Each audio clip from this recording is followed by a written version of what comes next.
our human breath contains a lot of small molecules, what we call a breath-based volatile organic compound. So where we have a specific disease or such as a virus infection, for example, so this will actually change our metabolism pathway and then change the composition of these breath molecules in our breath. So using this vibrational sensor technology, we are detecting the signals that are coming from the COVID patient. In this test kit, we have already incorporated several infectious safety control. So for example, the disposable test kit is just one, so that you don't share these with other people. So, and another design is that we have this mouthpiece area. So after blowing, you'll use this cap to cap this area. So this will prevent a healthcare provider from being in direct contact with this potentially contaminated mouthpiece. So on the other hand, we also put double layer of filter over here to effectively trap viruses and particles from being exposing to the environment.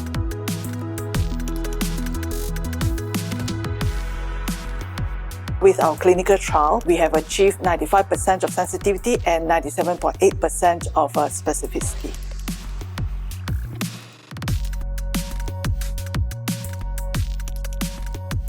After receiving HSA approval, currently the team is conducting a deployment pilot at Changi Airport on a small scale of workers who are undergoing the routine testing on a weekly basis.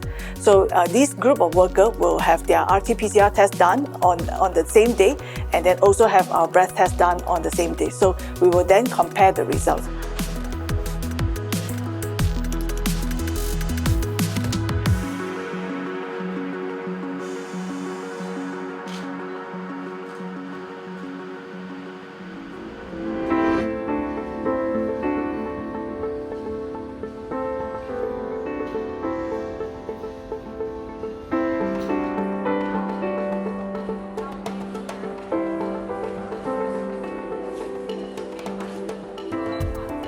We included 3,000 men. We had 5 different treatments that we tested and 8 floors per treatment. And then what we then did is that we made sure that they had no symptoms of the infection.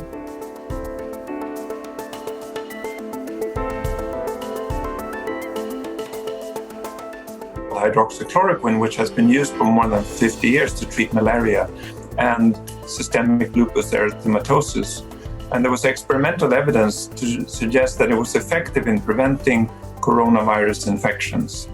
So that's why it was being used. Povidone iodine, so iodine is a very good antiseptic. So the idea of using it is that you would then sterilize the oral pharynx. The findings are that in a closed setting with a high transmission rate in young healthy men, hydroxychloroquine and povidone iodine throat spray, they were superior to vitamin C in preventing the infection. So much so that it reduced the risk by 21% in hydroxychloroquine and as much as 24% absolute rate in povidone.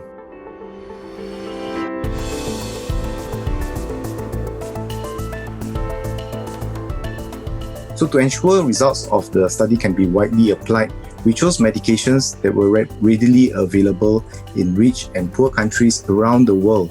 We narrowed down to medications that target the upper airway and identified those that have been shown to have anti-COVID properties.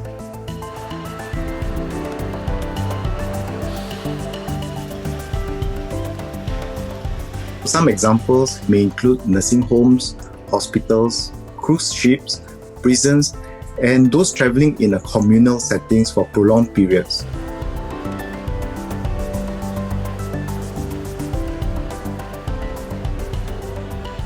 They don't say that you shouldn't get vaccinated or you shouldn't wear a mask.